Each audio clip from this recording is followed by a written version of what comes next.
Cara, if I could start with you first. Rishabu is asking, as a strategy coordinator for fuels, what would be the biggest transition that you found in joining BP? Yes, so the biggest transition that I've experienced, so I mentioned I previously did work in the energy industry, but all my experience was in upstream. So to me, it was still a brand new business that I was learning. And so to talk about our 5-year strategy, you really have to understand the business well.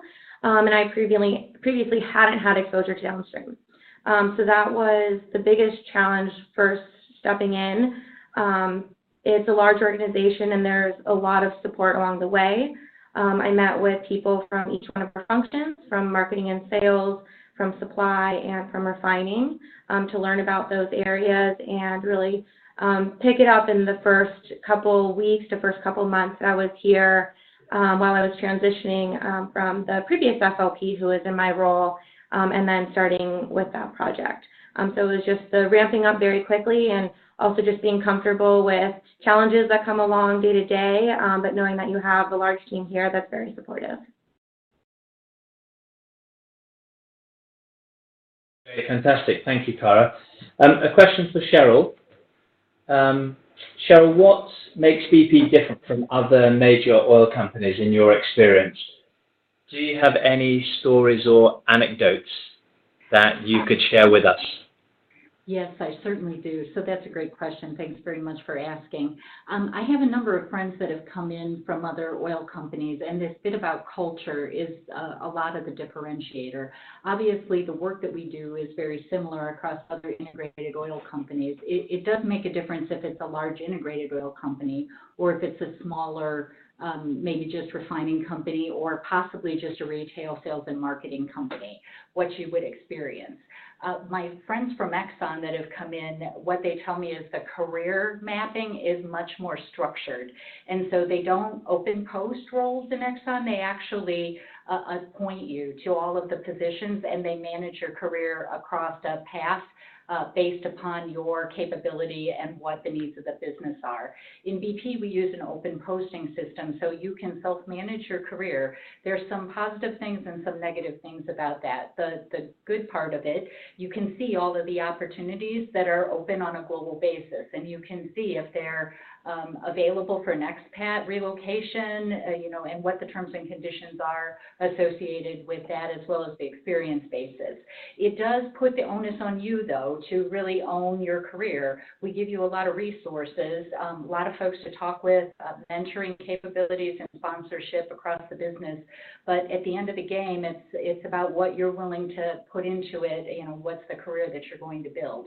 Some people like that, and not everybody likes that. So I would say this cultural fit, between the type of work experience that you want is a big differentiator.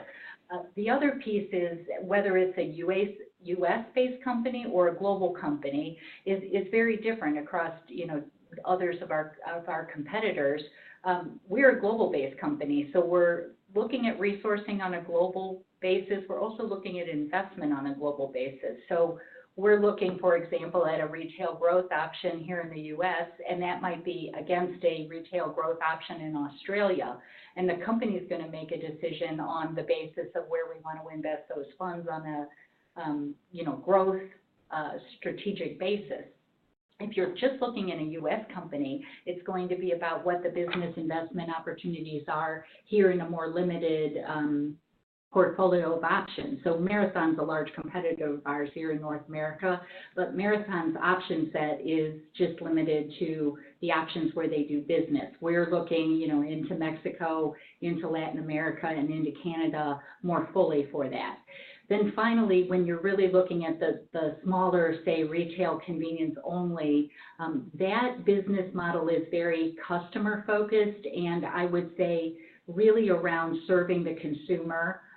The integrated oil company basis, we have teams that focus on that, but you also have opportunity to work in, broader areas that support those teams. In the smaller companies, I'm trying to think of an example that's a European example, and I can't come up with one. I'm better with North America examples. So we have companies here like 7-Eleven or Circle K and some of our food chains that have gasoline as an option. So the career opportunity in that is really limited to the convenience space. So it really is, what do you want from your career? What are the types of problems that you want to work at? And then what is the culture? I have had friends that have left for Shell that tell me Shell's culture is very similar to ours. So there are some things that you can get a similar fit and feel across the industry, and some are very different. Thanks for the question. Great, thank you, Cheryl.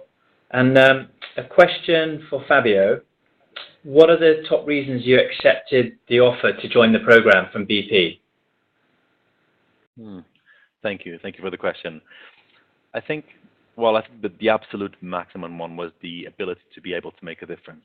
So I wanted to join a company that was in a sector that was shaping the world, but at the same time it had enough weight to really make a difference within the global and within the business. I think the other thing that's really got me into was that, I think Kara alluded to that, was the fact that you weren't treated as just another person that was joining, right? You could see that the recruitment process was very carefully done to ensure that they got the best person to the best role.